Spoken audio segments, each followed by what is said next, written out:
Good morning, everybody. Thank you very much for joining us today.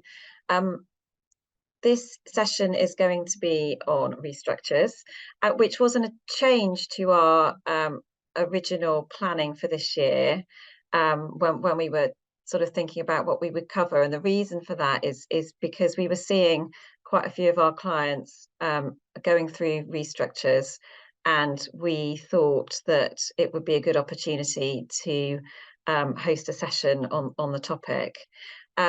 So firstly, apologies. My colleague Caitlin Annis was hoping to join us this morning to introduce the session and run the Q&A. She's been unable to do so she sends her apologies. I am joined this morning by Jessica Scott-Dye, who's a professional support lawyer within VWV, and she's going to be kicking off the session.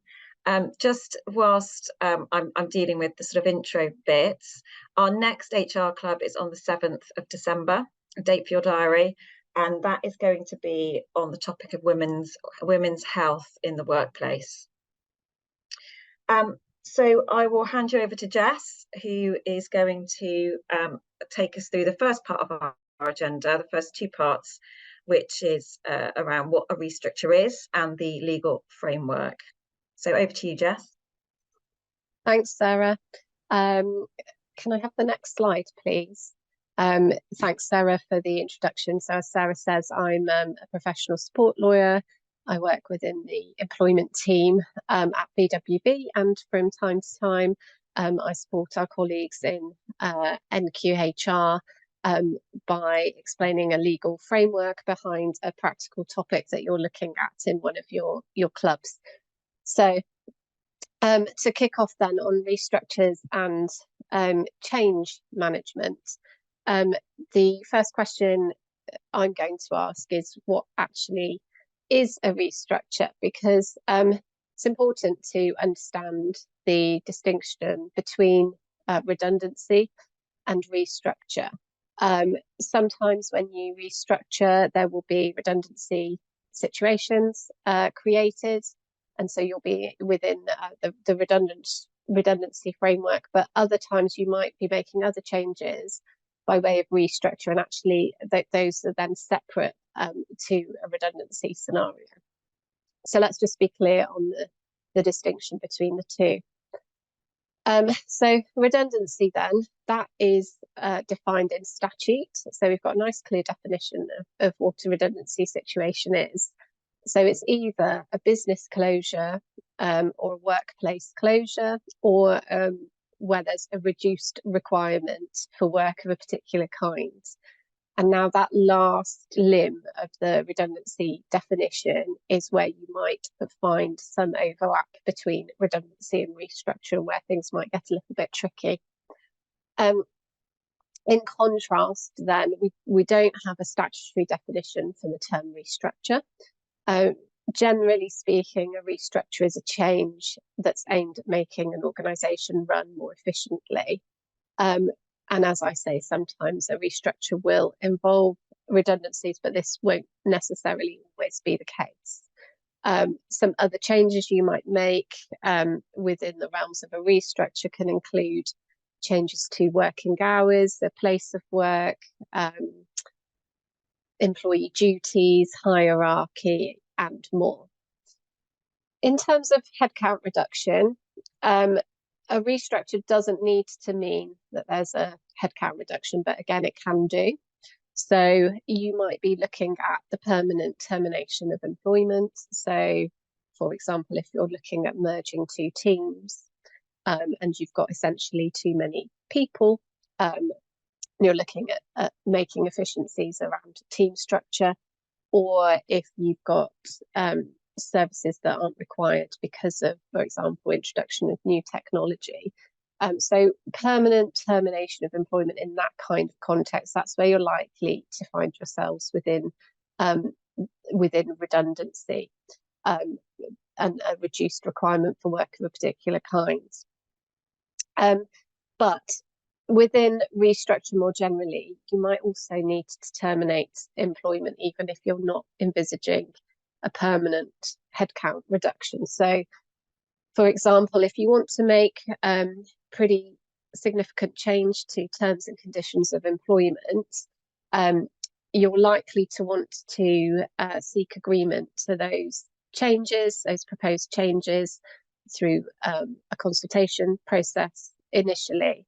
But if you find that you're not able to reach that agreement with staff, then you may want to terminate existing contracts on notice and offer re-engagement on new terms. So in that scenario, even though overall you want to maintain the same number of employees, you will have terminated the original contracts, and therefore you will need to have terminated those fairly.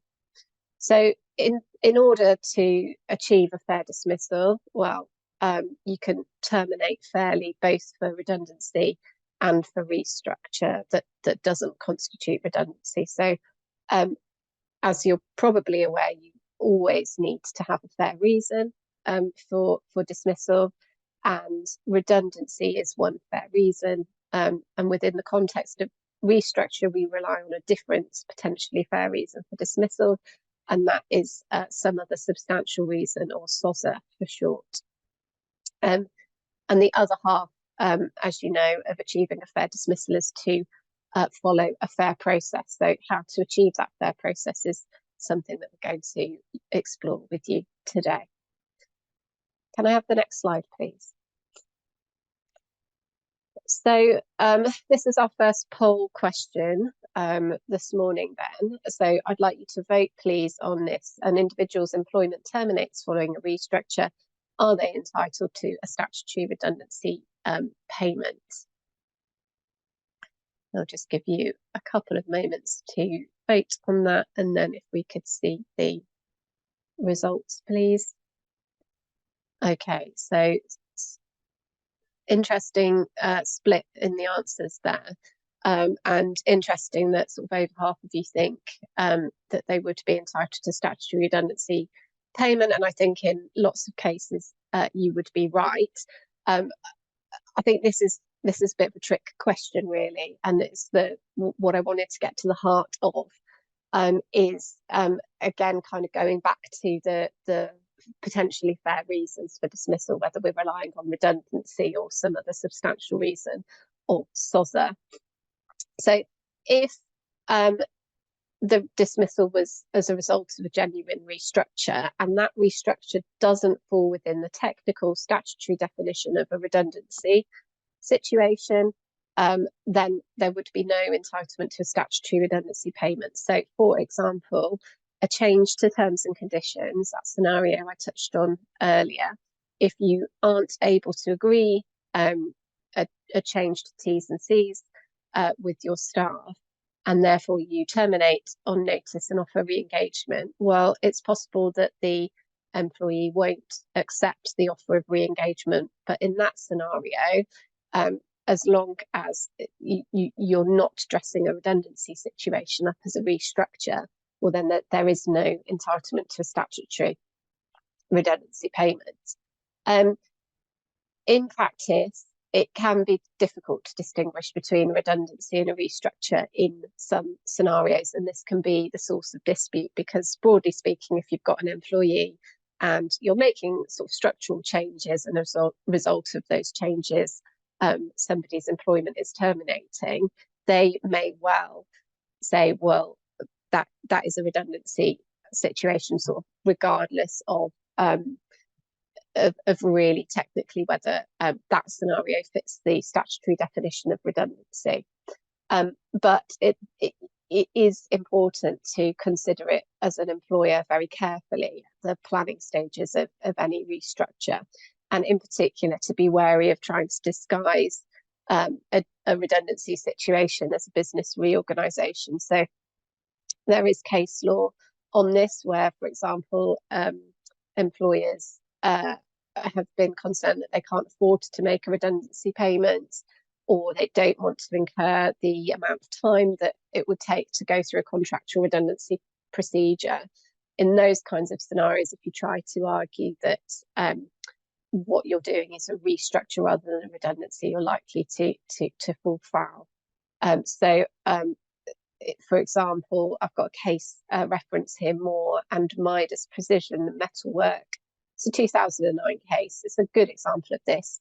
A sheet metal worker claimed unfair dismissal when they refused to accept a change to his terms and conditions of employment, which would have meant that he would be put on a 3-day week. So essentially, the employer had suffered badly as a result of financial downturn and thought it wouldn't be able to afford redundancy payments, and therefore claimed the dismissal was because of SOZA through a business reorganisation. But the tribunal found that the dismissal in that case was mainly down to needing, having a lesser requirement for employees to carry out the sheet metal work. So that diminished requirement, although the claimant in that case was offered some hours under a new contract, the cut in hours was so significant as to meet that redundancy definition. So I'm going to move on now then to consider that legal framework in the context of 3 sort of common scenarios. So the first scenario is where an employer wants to make minor contractual changes and continue employment. So the easiest way to make minor changes is to reach an agreement with your staff if possible. So you might be able to link your proposed changes to some kind of sweetener or incentive, such as a pay rise or a bonus for staff who sign up to the new terms before a specific deadline, for example. And in this kind of scenario, for genuine minor changes, where employees are kind of quite relaxed about the changes, you might be able to reach an agreement quickly and without needing formal consultation. So that's kind of your best case scenario. But as is often the case in these kinds of things, if you find you can't reach an agreement for any reason, then you need to consider your next steps. So if you consider that the changes that you're proposing to make are genuinely minor, then one potential option is to consider imposing those changes. And you would do that in acceptance of the risk that you might have staff taking action in response to the imposed contractual change. And that could include, for example, resigning and claiming constructive dismissal. If you ever find yourself in a situation where you're considering that course of action, it's probably sensible to take advice before you take that step. In this kind of scenario, what's really important is the sort of extent of the changes that are proposed. We've had a recent case law come out of the Employment Appeal Tribunal earlier this year, which is all about imposing what in this case was a more significant contractual change. And that case held that that imposing a change unilaterally can have the effect of terminating the employee's original contract of employment. So you've got the case citation on the slide there, Jackson and University Hospitals of North Midlands. Ms. Jackson was a specialist nurse, and following a restructure, she was unilaterally assigned to a more junior position by the employer. And she raised a grievance about that, and subsequently her employment terminated. So under the original contract, she was entitled to an enhanced redundancy payment, and she brought claims for unfair dismissal. She claimed for the statutory redundancy payment and for breach of contract in relation to that enhanced payment. So at tribunal, the tribunal upheld the unfair dismissal and the statutory redundancy claims, but not the breach of contract claim. So she appealed to the EAT, the Employment Appeal Tribunal, which upheld the appeal. So it said, well, the employer's original intention was to continue to employ Ms. Jackson, but in a more junior role. But this doesn't negate the fact that Ms. Jackson had actually been dismissed from her original position under the first contract. So the question isn't whether her employment in the broader sense had ended when the new contract was imposed, but rather whether that original contract had been brought to an end. And the EOT found that it had indeed been terminated by the employer, and therefore upheld all the claims, including breach of contract. So that scenario is different from a fire and rehire exercise. So fire and rehire is where the employer knowingly terminates a contract in order to offer new terms. This case, the Jackson case, shows actually when a contractual variation can be so significant as to constitute a termination. And unfortunately, there's no kind of magic answer or universal definition as to what extent, what type of contractual variation will constitute a termination. But essentially, it's a question of fact and degree. So in this case, the new role was significantly different from the original role in terms of status and pay. And therefore, it was capable of constituting a new contract. So it's a reminder that an employer doesn't need to intend for a wider employment relationship to end in order for there to be a termination in these circumstances. Can I have the next slide, please? The second scenario I'm going to take you through is termination. So some of the substantial reason, as I said, is one potentially fair reason for dismissal. Redundancy is another potentially fair reason for dismissal. Employees with more than 2 years service have the right not to be unfairly dismissed. And that means that they have to be taken through a fair process before the employment is terminated.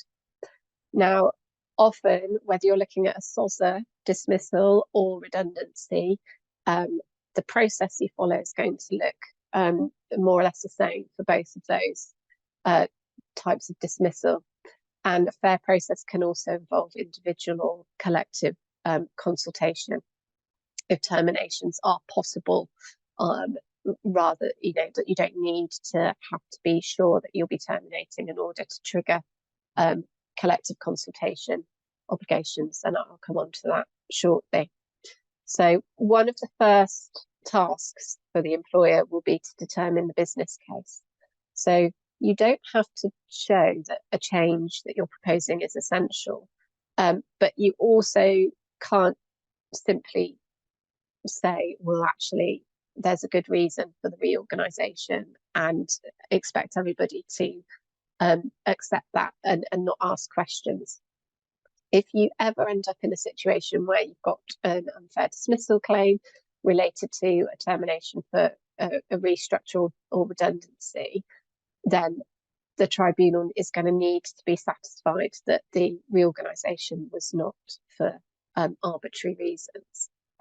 And so this means then that you have to be able to evidence business reasons for a proposed change, and therefore your business case is really an essential document. So the business case sets out your organisation's position and thinking at a very early stage. It should be something that you produce and finalise before you do anything else in relation to a restructure. It's a written document that provides an opportunity to test your rationale and arguments.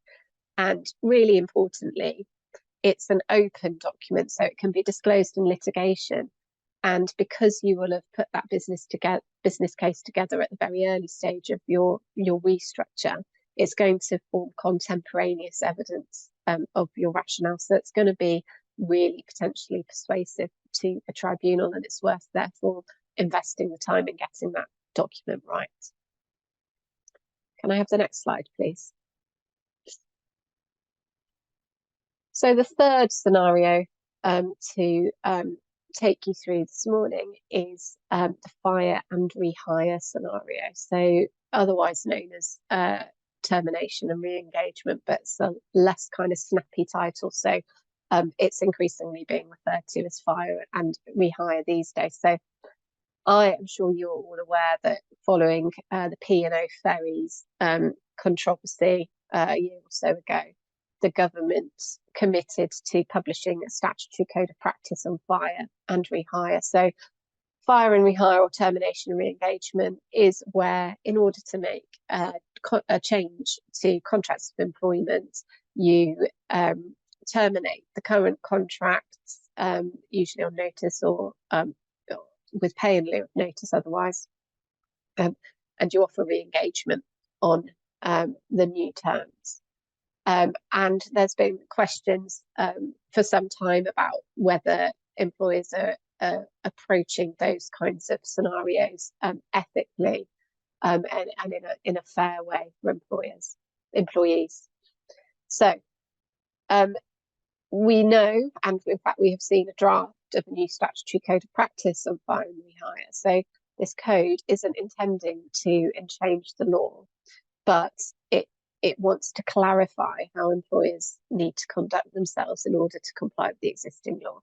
So tribunals and courts, once we've got this code in force, tribunals and courts are going to be required to take it into account in relevant cases, and they are going to have the power to uplift compensation by up to 25% where an employer unreasonably fails to follow the code. So it's going to be a really important document once it is in place. So the draft code was published for consultation earlier this year. It sets out a step-by-step process for an employer to follow to explore alternatives to dismissal and to engage in sort of meaningful consultation to find an agreed way forward with staff. It says that employers shouldn't use threats of dismissal as a negotiating tactic, and it says that once it's clear to an employer that employees aren't going to accept proposed new terms without negotiation, it should actually, the employer should re-examine its business strategy and plans in light of the potential serious consequences for employees. So ACAS has openly responded to the consultation, and although it has supported the policy objectives behind the consultation, it's expressed a number of concerns around the draft code itself, including that essentially it's not clear enough for employers to follow. It's too easy to fall foul of it because some of the language and structure and complexity of it is slightly opaque. Essentially, ACAS has come out with a list of things that it says the government needs to clarify before this code is finalised. So the government currently is considering those consultation responses, including the ACAS response, and is expected to produce a final version of the code in due course, although we don't have a timeline yet for it. But it's definitely something to watch, and just keep a watching brief on so that you're aware of it and review it when it is published in its final form. Can I have the next slide, please?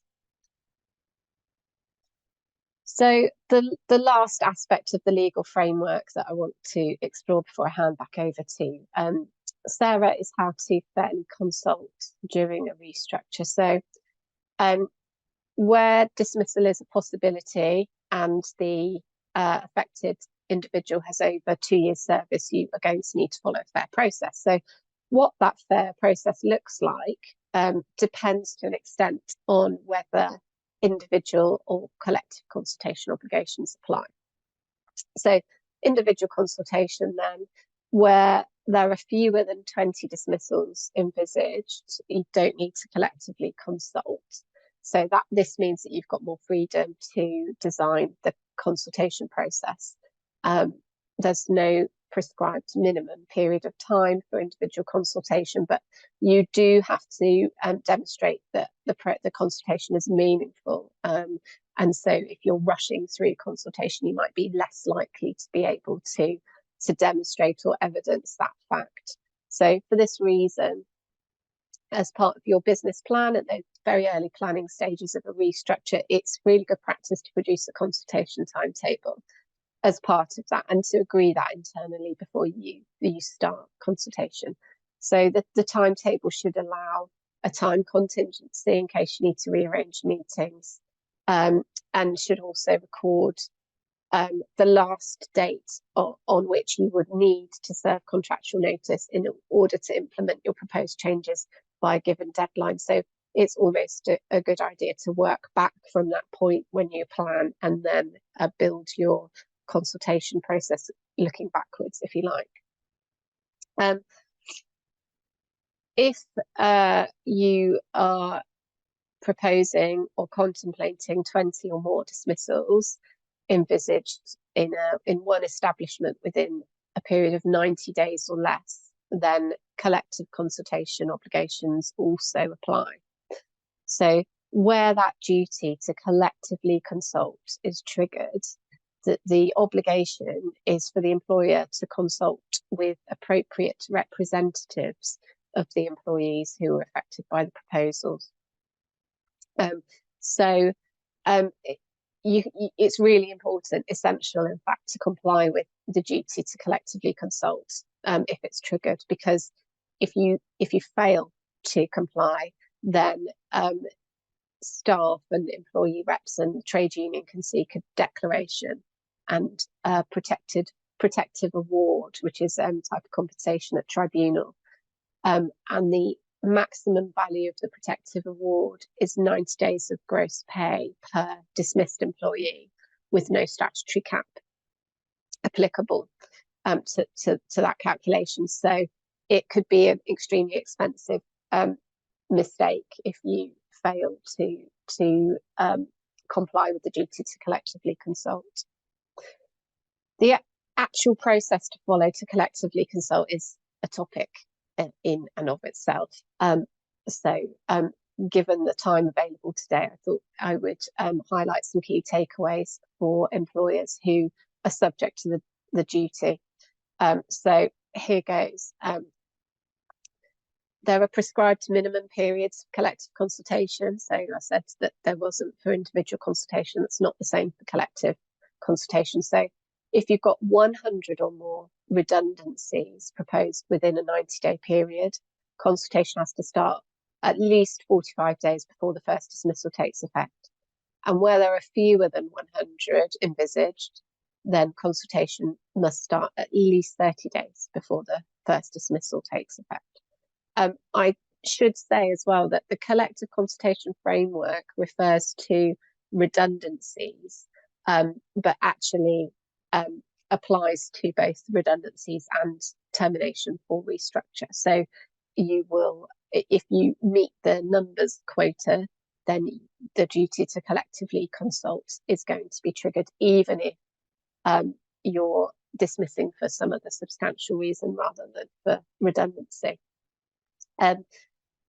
If the duty is engaged, then there's a statutory requirement to notify the Secretary of State of the potential dismissals. And in practice, this is achieved by filling in a form called Form 8HR1, which is available on the gov.uk website. So you submit that according to the instructions on the website. You also provide copies to your employee reps. And then finally, collective consultation requires employers to consult with appropriate representatives of affected staff. But so once you've completed collective consultation, you do still also need to individually consult before you terminate contracts of employment. So case law has found that employers who collectively consult but then fail to individually consult before dismissal can still unfairly dismiss staff. So if the duty to collectively consult is triggered, your consultation timetable is going to firstly take you through the collective consultation process, but then it's going to include a period of individual consultations. So it's going to take you longer overall, not, regardless of the fact that you've got minimum time periods for collective consultation in any event. So you should be building that period of individual consultation into the consultation timetable. So again, you need to be considering that and the impact on on your timeframes from the earliest possible stage in your planning. Okay, that's it for the quick quick run through the legal framework, I'm going to hand back over to Sarah now to take you through the planning and the process. Thank you, Jess. There's an awful lot there, and it was really useful to see it broken down, I think, into scenarios. It just helps to kind of understand what applies in what circumstances. So can we move on to the next slide, please, Romany? I'm going to look, oh, can we go back just one, thank you. I'm going to look at planning and process. But before I do that, for those of you that don't know me, my name's Sarah Martin, and I'm one of the directors and HR consultants at Quay HR. My background is as an employment lawyer, and I was an employment lawyer within the BWV team for a number of years before setting up the Quay HR in 2017 with my colleague Caitlin. So I've kind of seen both the sort of legal and more practical side of restructures over the years. Can we move on to the next slide, please, Romany? People are at the centre of a lot of changes that are to be made in the workplace, and there are lots of different emotions that can be felt by a member of your staff when an organisation's going through a restructure. And there will be a range. Some will cope better than others, be up for the change, up for a challenge. But it can give rise to some negative emotions as well.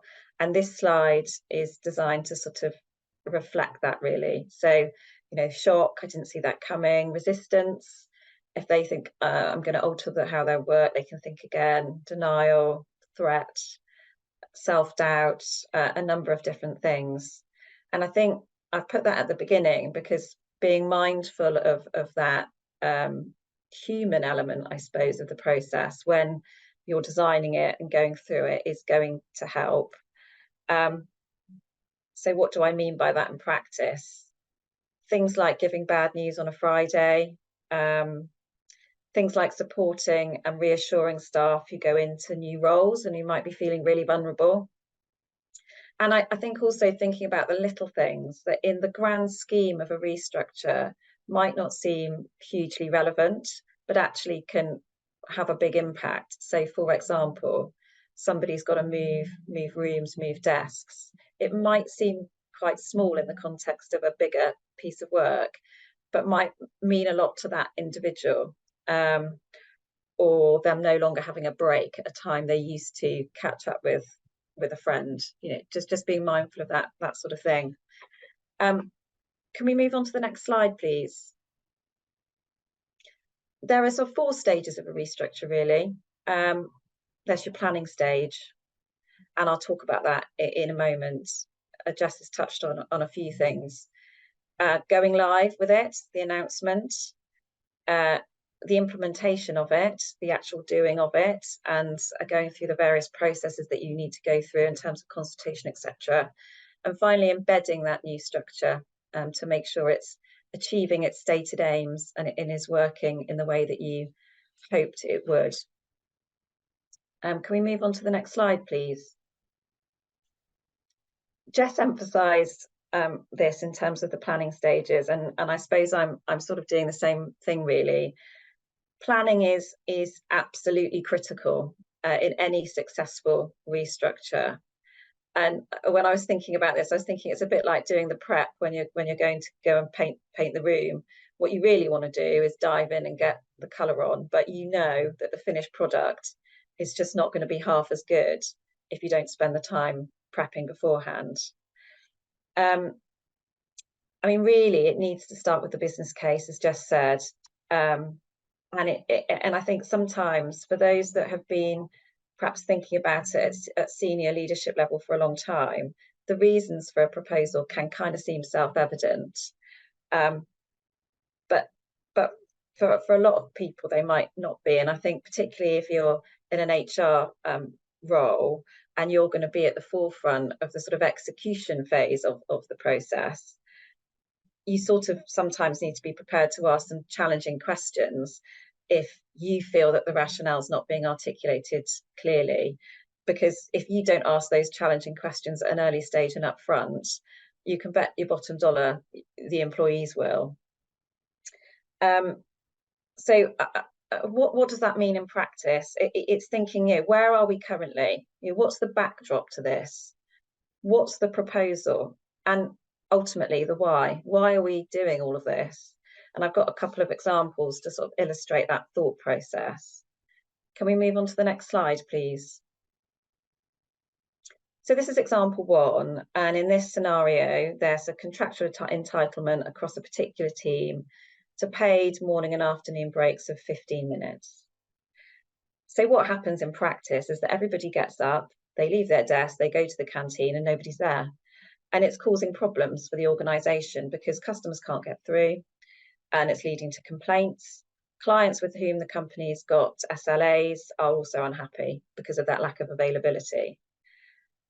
So the proposal, that's the sort of why really, and the proposal is to remove the fixed breaks, and instead, in terms of a replacement for that, increase salary to reflect that extra 30 minutes worked, and have tea and coffee making facilities in the work area so people can do that throughout the day and don't need to go to the canteen.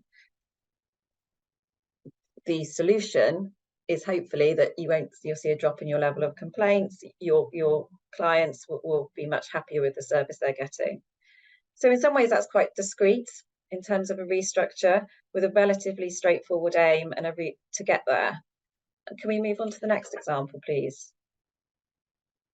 The next example is a charity, and imagine, as a lot of charities are, largely dependent on funding from several key sources, which then has requirements as to how that funding's used. And the charity needs to design and deliver programmes in line with those requirements. There's been a funding round. Currently, the organisation as it's set up is not able to deliver the change in emphasis and direction. And the proposals therefore made for a reorganisation of some teams, reporting lines, changes to responsibilities within key roles. Some roles will be made redundant, new roles to be created, an overall reduction in the number of roles, and a different approach to how the programmes the charity delivers are organised and supported. Now that's quite a complex restructure, and will have lots of moving parts. And so being really clear at the outset about the why, being able to set the context, is going to set it off on the right foot. Can we move on to the next slide, please? So continuing on the sort of planning team, I mean, there's no doubt in any sort of restructure that the HR team's got a large part to play in a restructure or indeed any period of change. So this is sort of a list of the sort of things that ought to be on your radar at an early stage in a process. The first is legal requirements. As we've seen from Jess's session, there's a lot to think about in terms of what applies to whom, when, and make sure you're clear on that legal position at the outset. For example, being clear about the number of people potentially affected. Are we going to fall into that category of needing to collectively consult? Or do we just need to consult individually? Are we going to need to use selection pools? If we are, what criteria are we going to adopt? And we really often work alongside our colleagues in the legal team during a restructure because inevitably legal issues will crop up. Think about the options you're going to make available to staff during a process. There's more on this on the next slide. Do you think about your communication strategy and documentation? Really important. We've talked about how you need to be able to articulate the business case and the why, but it's unsettling for those involved. So thinking about who's going to be told what and when, and what your processes are going to be for making sure you can engage with your staff is a good thing to get in place at part of the planning stage. Of course, if you've got recognised unions, you need to factor that in terms of how you will consult with them. If it's a really large restructure, you might want to consider engaging the services of a communication specialist who can help with the strategy and drafting of communications. And we've worked on projects like that before, and it's worked well, and we can help you source an expert if that's helpful. Outline timetable. Yeah, in my experience, people want to know what potential timetables being worked towards, and often you might have two timetables going on. You might have a very, and that's not with a view to not being open or transparent, but just because different audiences need different amounts of information. So you might have a very detailed version, which is for internal use, and it contains loads of dates, loads of actions, and that document will be referred to an awful lot, and really one person should have ownership of that. And there will then be a sort of summary version with those headline points that staff will be interested in and need to know about. Think about training, and that could be training for your employee representatives who are going to be involved in a collective consultation process. And it's something we do quite a lot in large restructures where there's collective consultation going on, so that they just understand what the role is and what the requirements are and what the duties are. And also to your more managers that haven't been, inexperienced managers who haven't gone through a process before like that, they will no doubt have questions and perhaps be a bit unfamiliar with how it all works. Think about resource. What resource do you have in place to manage this process? A lot of the time people are already pretty time poor, so how are you going to factor in the time that's going to be needed to manage through this process? Who can you free up? Do you need to think about external resource? Data.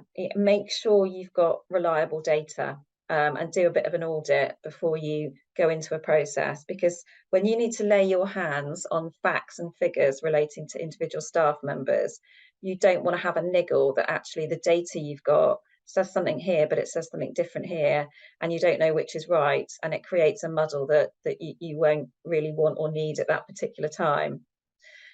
I said I'd come back to options. The next slide comes from a restructure that was undertaken by a university and highlights some of the options they decided. And this also might be something that's very much part of your consultation process. So in this scenario, they needed to adapt the way their buildings were used as a result of the pandemic, and that had a knock-on effect on staffing structures and how staff worked. So what did they offer to those staff impacted? Some staff were able to be ring-fenced in terms of recruitment for new higher grade roles, and that sat alongside a development plan so they could receive training to get up to speed in a new role. They offered pay protection for individuals who were moving into a lower grade role, so that they could not so their salary wouldn't be affected in the immediate term. And for some, it was other jobs within the university, but also for those that didn't want to take any of that, they offered an enhanced voluntary redundancy scheme. And I think that the HR director of the universities commented, both sides work very hard to maintain trust. We might not always agree, but where we don't, we find a way forward through dialogue. Our reputation as an employer is very important to us. So trying to force through these changes without agreement was never an option. And I think that's just a really kind of good way of looking at how you should approach a restructure. So thinking about stage 2, if we can move on to the next slide. This will be your go live, your announcements. Now, depending on the scale of what you're doing, it might be a big town hall style announcement. It might be a meeting with a smaller group of individuals. I suspect you would then have an information pack that would go to staff after that meeting or be made available online. Think about including a frequently asked questions type document within that, because that can kind of head off some of those questions that you know are going to come up. The key individuals should be present at that go live. So CEO, someone from the HR team. In some circumstances, if it's a charity, for example, or an education, a school's client, a governor or a trustee should also be there. Explain the process, but keep it high level, because as I said, employees might be not expecting this news, and they might be experiencing some of the emotions that I referred to earlier in the session. So there'll be plenty of time to give lots of the detail, but just keep it relatively brief, and think about what support might be made available for staff if they're struggling with the idea that their job might be at risk, employment assistance programs, counselling, that kind of thing. Can we move on to the next slide, please? So think about, you'll be moving then into your implementation stage. And as Jess went through, there may be both collective and individual consultation meetings. And really, the message is always enter those with a view to reaching agreement, and show efforts you've made to try and reach a compromise if there's something you can't agree on. It's important to bear in mind, though, what consultation really means, and that's something that you can include in your training. It's a two-way conversation, it's an exchange of views and ideas, but ultimately the employer has the final call around what steps it intends to take. Make sure you're responding to questions as they come up. Hold further meetings as necessary. Don't be too rigid about sticking to your timetable. Hopefully you will have included an element of contingency within there.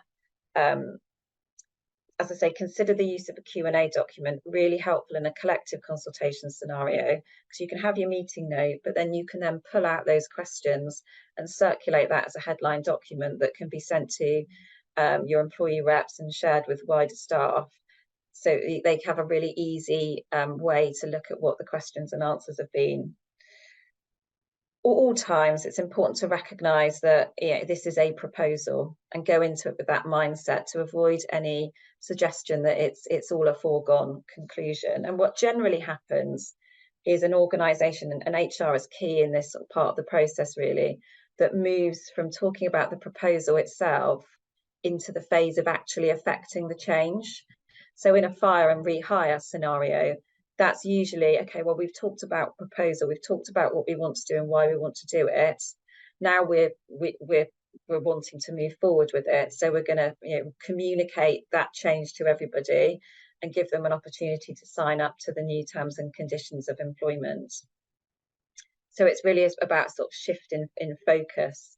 And I say a key part of the role of the HR team will be to keep that momentum going and to keep the process moving forward. Can we move on to the next, to the polling slide? So I've just got a question for you to think about. Is it a good idea to include a probationary period for an employee moving into a new role following a restructure? Okay, so the majority of you say yes, it is. 34% of you say no. I would say that what you need to be really careful of here is an employee's length of service more generally, because often an employer will have previous service before they move into a new role. And whilst a probationary period is useful in the sense of what you're doing there, you're checking that employee's suitability in that new role. It's not the same as when you've got a new member of staff, and usually a probation period will come with a sort of right to be able to terminate with a shorter notice period or something like that. So you do need to be really careful about why it's there, what you're using it for, and in general terms, you might want to think about calling it something different and taking that particular clause out of a contract, and instead thinking about it very much as a trial in the new role, but with the knowledge that if it's not working out, you may not have the same flexibility to deal with it as you might do if an employee was new to you and had less than 2 years service and all of those things. So moving on to embedding and review, we would recommend regular check-ins. This is the next slide, please, to see how staff are settling in, how's morale, how are people feeling, perhaps using things like pulse surveys, how are they getting on with their new role. And we've talked about trial periods and probationary periods and being aware of continuity and how you deal with that. So just to sort of finish off before we move on to a Q&A, I've just sort of pulled out some tips really, and these are on the next slide. So if we can move on, please. Spend time planning. And I think we've sort of laboured that point a little bit in terms of really taking the time to get all your ducks in a row before you kick off a process. Acknowledge feelings, focus on listening, explaining, informing, trying to understand where individuals are coming from, but maintaining quite a sort of direct kind of approach really, in terms of being clear on what the sort of bigger questions of why. And this sort of moves us on to the next point. Expect some resistance, even if the change is going to bring about a better environment or whatever for everybody. Comfort with the sort of as things are can be extremely powerful. So go into it knowing that you are going to get some resistance, and thinking about how you might unpick what that resistance is, and that's usually through listening and probing, and how you might then tackle it, and be open to change. Things you might have done all the planning and have this and think you've thought of everything, but actually as you go through you might think, well, actually maybe we could agree to that, maybe that is a slightly better way of doing things, maybe we could vary that a little bit. So be open to change. So we've got 5 minutes left before we close. So that's really to allow for any questions, and I think hopefully Jess has had a chance to have a quick look at the Q&A Q&As that have been coming in. Yeah, I will just tackle a few of them. Thanks everybody for submitting your questions. One question, the first question, it's not an easy question actually, but it is an important one. What percentage of change in a role makes a situation legally a redundancy situation?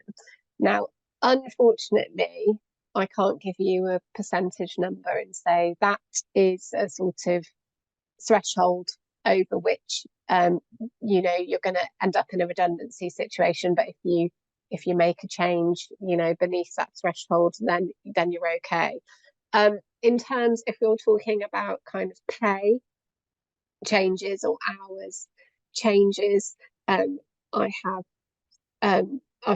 known the number 10% being bandied around in the past, but I'm not aware of any kind of definitive authority on that. And what I would say is that if you're looking at an hours reduction, so pay reduction, say as an alternative to making somebody redundant, so it's a way of keeping everybody employed, albeit on lower hours, then if you explain it on that basis in those terms, then it might be that you're more likely to achieve agreement. So I don't think it's as simple of saying this is the kind of percentage that you will get away with in terms of staying outside the scope of a redundancy situation, but do just think about how you're positioning these things. There was another question, Sarah, that I thought I would take on collective consultation and the proposed terminations being in one establishment. So the question is where collective consultation applies, when the reference to one establishment, does this mean one office location? That's a really good question. And often an establishment will be located on a single site, but it's not essential.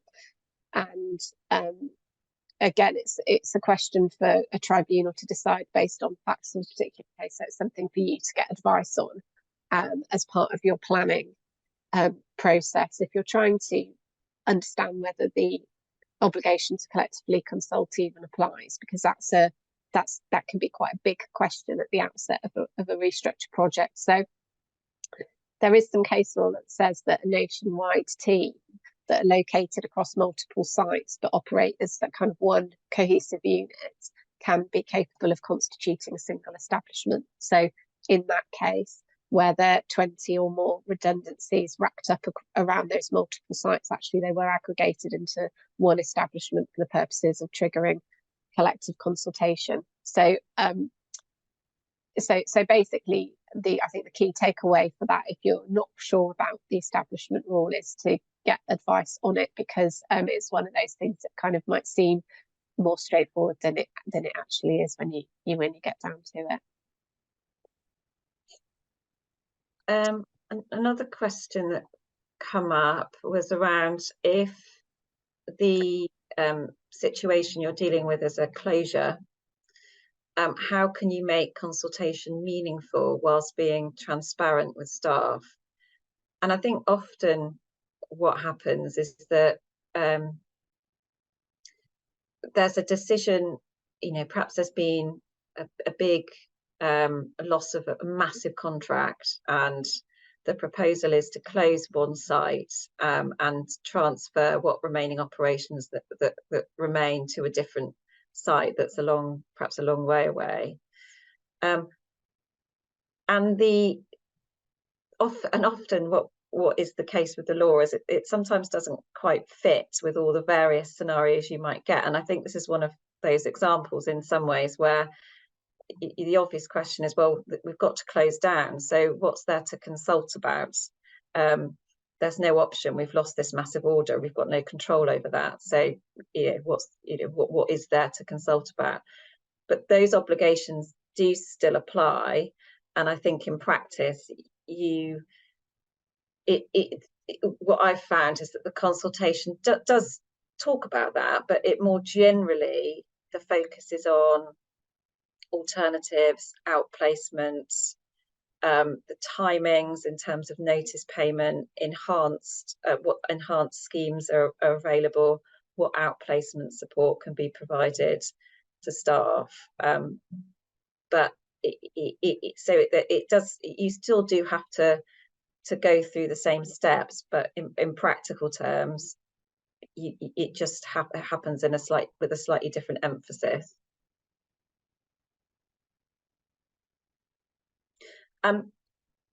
We are 10 o'clock. We've got quite a few questions, but we've run out of time, unfortunately. So do feel free to get in touch with Jess or I if you've got anything else that you would like to chat through. We've got a brief feedback slide. We'd be really, really grateful if you could take a moment to fill that in if you don't have to shoot off. But otherwise, I'd like to take this opportunity to say thank you very much for coming along, and hopefully we'll see you at our next session in December. Thank you.